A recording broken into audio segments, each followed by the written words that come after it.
Thank you very much, sir. You may now take your seats.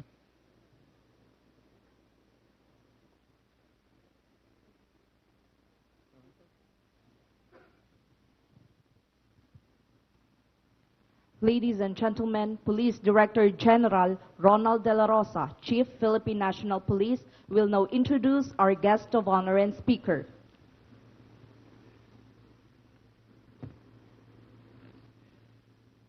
Ladies and gentlemen, President Rodrigo Roa Duterte, Republic of the Philippines.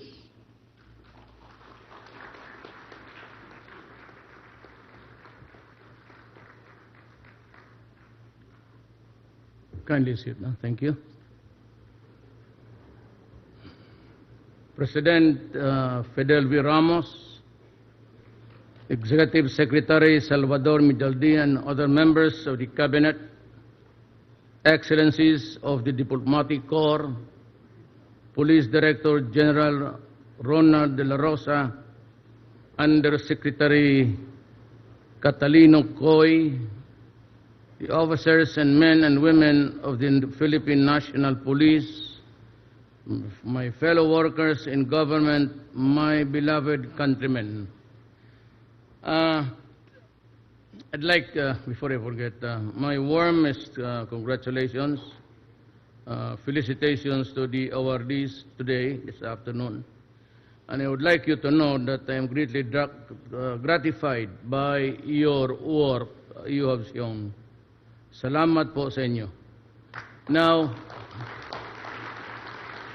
along the way, upon my assumption, I had to do things here inside the PNP because I had to do it. I had no recourse, but it was a call of duty and nothing personal. And I hope that everybody here would understand that. You know, the fight against crime and criminality are eternal. The fight is eternal, rather. Because in every generation and every body politic, wherever there is a government, a congregation of men, human beings, we would have problems about establishing law and order. In the Philippines, we are Filipinos are no exception. We have had our share of our agony and misery. In my generation, especially now, we have seen our country devastated by drugs. And it has not only affected millions, but a lot of them are no longer viable as human beings in this planet. You know, about 2 years ago, PDEA came out with the statistics that there are about 3 million plus Filipinos already afflicted with drugs. And if you just compute by incremental increase, put it at a very liberal rate, let us say 700. So you have about 3,700,000 Filipinos who are dependent on drugs. And what is really very unsettling is that a year or more of shabu use would shrink the brain of a person, and therefore he is no longer viable for rehabilitation. Unlike the poppy derivatives, the heroin and cocaine, they are all grown from an organic plant, that is the poppy. But meth is something else. It is a deadly mix of chemicals, and even the water used in mixing the shabu itself uses the battery, the acid water of a battery we use to fill up our battery to run our motor vehicles. And that is why I hope everybody should understand that. And once in a while, we see a lot of ranting about human rights in my campaign against drugs. Let me be frank with you this afternoon. The fight against drugs will continue and unrelenting until we have destroyed the apparatus operating in the entire country. Now, let me be a lawyer for a moment. A lot of bleeding hearts, including senators of this republic, are complaining about the death rate in the fight against drugs. And by last counting, they say it's about 1,000. Well, you know, place it at a very, I said, conservative estimate. Let us now say that there are about 400 drug addicts no longer eligible for rehabilitation, for they are really crazy and out of their senses and no longer have the cognitive value of their person, of their talent. So what do we do with it? There are about 300 dead living Filipinos. You know, it's very easy to complain. We in government, and I myself who ordered the campaign against drugs, take full and sole responsibility for it. And for those who are killed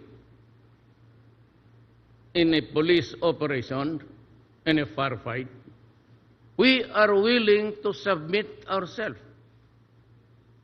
for an investigation before anybody. And I would like also to just say, why would the United Nations be so easy to be swayed into interfering in the affairs of this republic? There are about just 1,000. There are a lot of people, innocent women, child, young women, young men, old women, being killed elsewhere in this world without even saying the slightest justice. Take, for example, in the Middle East.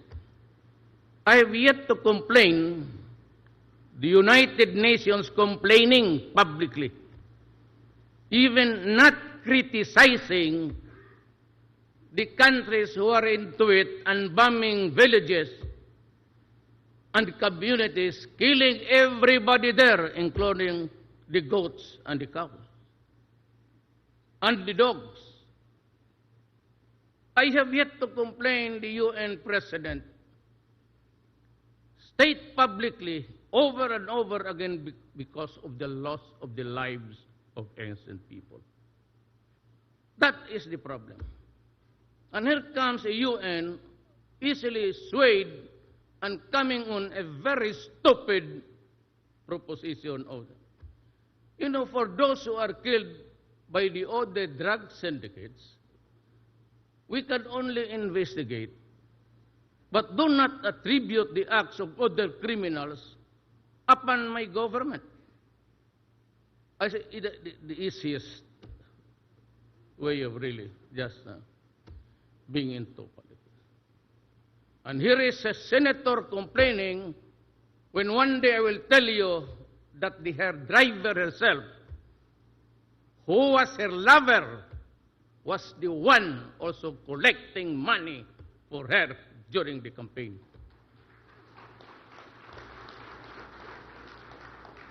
Here is an immoral woman flaunting, well, of course, insofar as the wife of the driver was concerned, it's adultery. Here is a woman who funded the house of her lover. And yet we do not say any complaint about it. Those money came readily from drugs. The intercept between Muntinlupa and the driver were far beyond making sure that somebody was involved.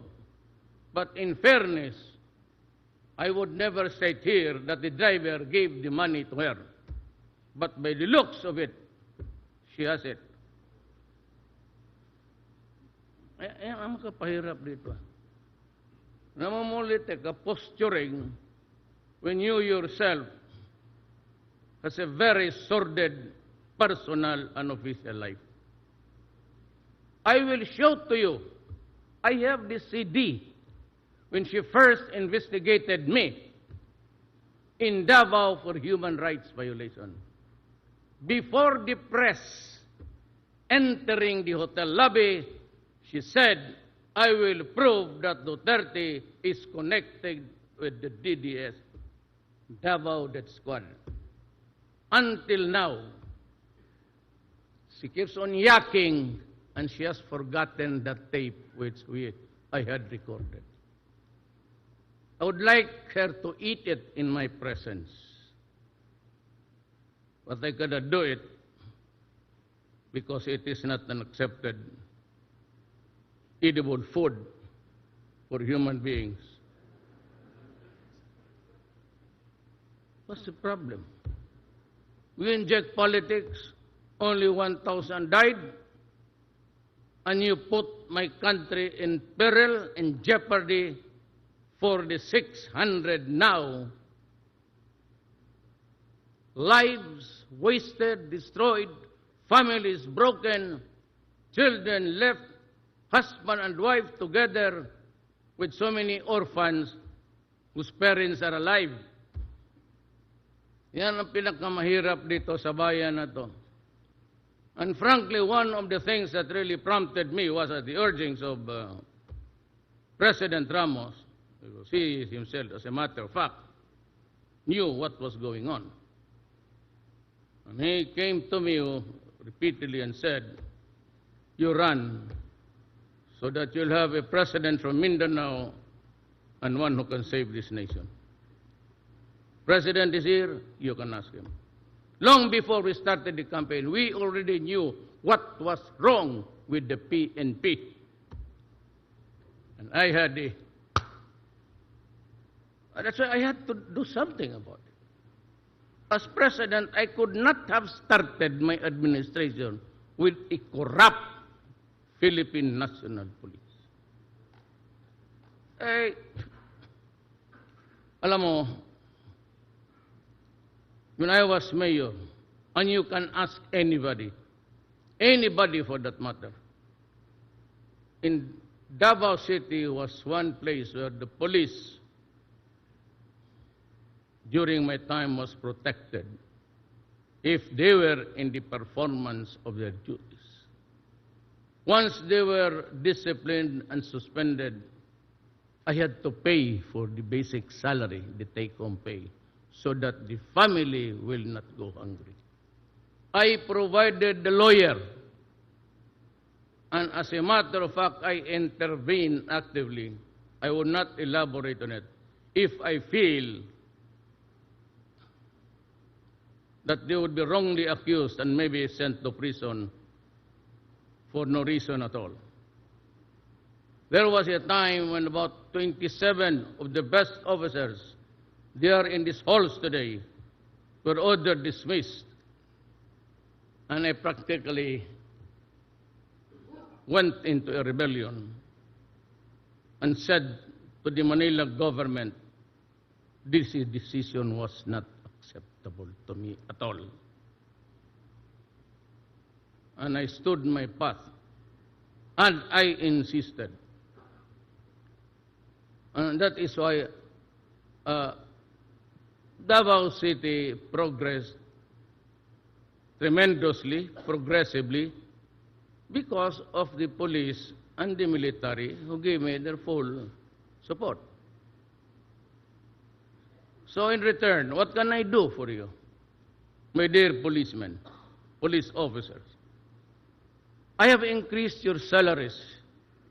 You are the first, double your present salary by December. You have gotten the full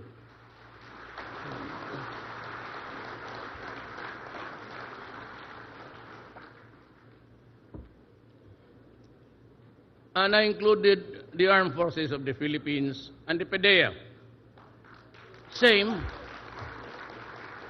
working and gambling with your lives, facing criminals. The Philippines is not in its best law and order situation. You're facing so many fronts. I'm facing the Communist Party of the Philippines, and I am talking. We are facing an insurrection, Muslim insurgency in Mindanao. I am talking with the MI and the MN. I tried desperately to talk sense to the Abu Sayyaf, but they refused. And so there's no other way to destroy them. I have gone out of my way to make the Philippines safe again. I won by a sheer majority of 6 million, which until today appalls me, because I really do not know how I got the 15 million with a 6 million majority from the next neighbor. So I could only think of the many things that I said, but most importantly, I would say that what prompted the audience, the Filipino nation, take notice of what was coming in or out my mouth was this: I will give you a clean government, and it will be so, and it will be done. I promise them I will suppress crime and take control of the drug situation, which was really running wild in our country today. Make no mistake about it. I repeat again for all everybody's consumption. Do not kill if you are not in danger of losing your life. But in effecting an arrest, when there is a violent resistance, because in effecting an arrest, you have to overcome the guy to bring him to the folds of the law.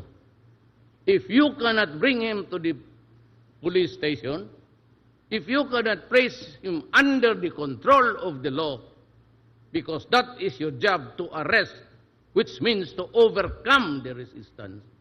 But if the resistance is violent, thereby placing your life in jeopardy, shoot and shoot him dead.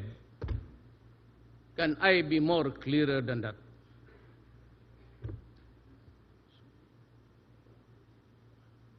Now, we are trying to fix everything. We do not want war. We cannot build a nation over the bones of our people, our citizens. But at the time when it calls for an action to protect the entire nation, especially the young, I have placed myself at stake. I said before, and I will say it again and again and again, until this statement goes into the mind of those who are listening, including the senators. I place my honor, my life, and even losing the presidency. Just, I said, be careful with me, because when I say I will do it for my country, I will do it even if I have to kill you or be killed in the process. I will not allow anybody to destroy my country. I will not allow anybody to destroy the next generation. Of what good will it be to us when I am already old and my children or the children's children are gone berserk and crazy? Who will spoon feed me with my food when I am old? Who will buy the medicines for me? I am not rich. Who will pay the hospital bills for me? My children. And if you destroy my children, you shall have destroyed me well in advance. That is the thing that I would never, never allow to happen in my country during my watch. Now, I'd like to go back to what I want to do to you. I want to be strict. I want this government, this organization to be clean. And I expect that every money to run the organization will reach down to the precinct level. There are things which I would like to say, but better said among us. But I said, I have appointed men of goodwill who will see to it that the money intended down to the last patrolman there on the street will have a share of the operations of the Philippine National Police. I would never countenance graft and corruption. Not this time. For those of you who are used to it, then wait for another 6 years. The 6 years would really be something which we have to work on honestly between us, between your president and yourself. But I will support you. Do not worry about cases. I will give you the lawyer. Do not be intimidated about statements with the United Nations. You know, United Nations, you can only investigate genocide when you kill without giving a hoot. If you're killing children, the whole community, you bomb there, that is genocide. But when you kill criminals who fight with you and criminals who fight amongst themselves, that is the least of our duty. But we will answer for every incident there that involves the killing of a human being, whether it is really connected with the fulfillment of a duty of the police or not. Have it investigated by the EAS or by the DCIDG and the investigating arms of the organization. That way we can be transparent to everybody. And when I really do not know who's going to come here with I would like to whack him in the head. If somebody here from nowhere would come here just investigating for nonsense. Do not investigate us as if we are criminals when the police do their duty. No, no, no. Do not do that. Don't ever do that.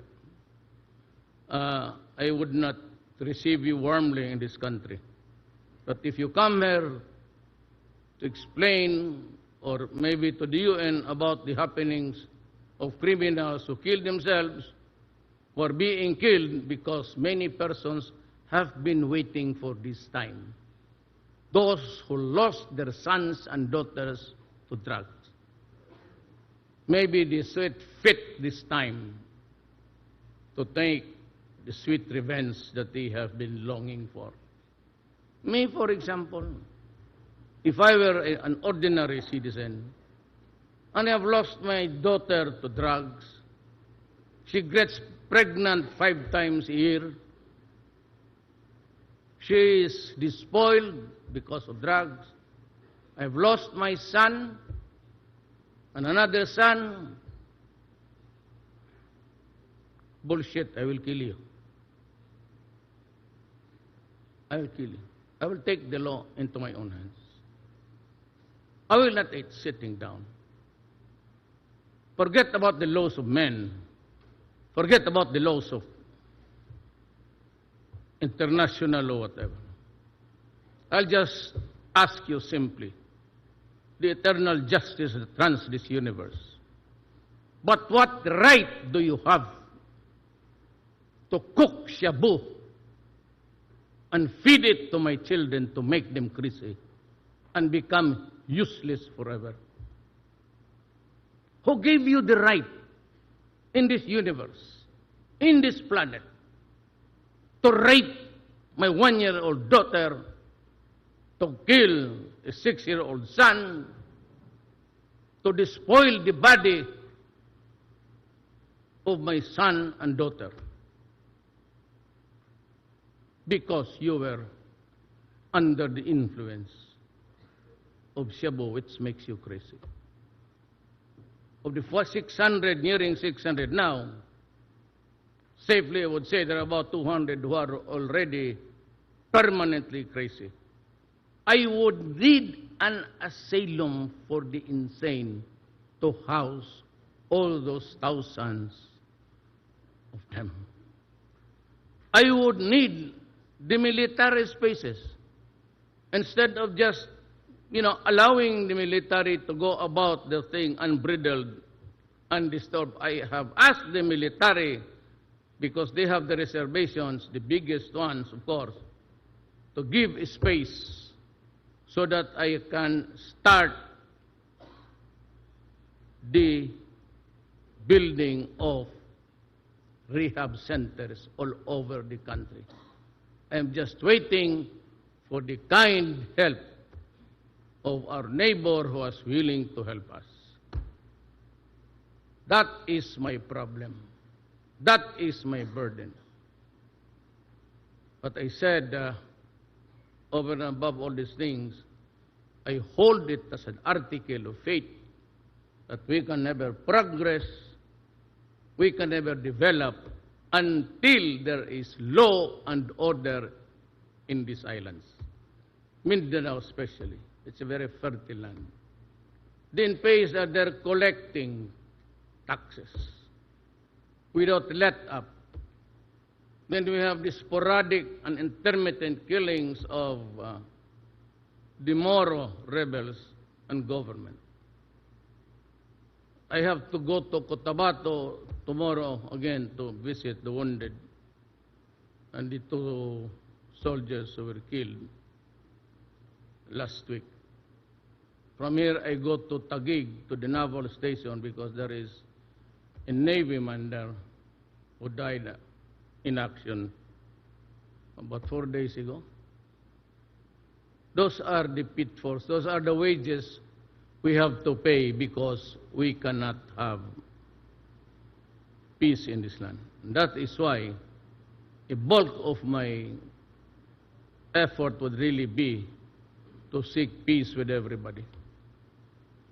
And I promised you, the PNP, the rank and file, you will have your salaries doubled, then I would offer, say, free education from kindergarten to high school.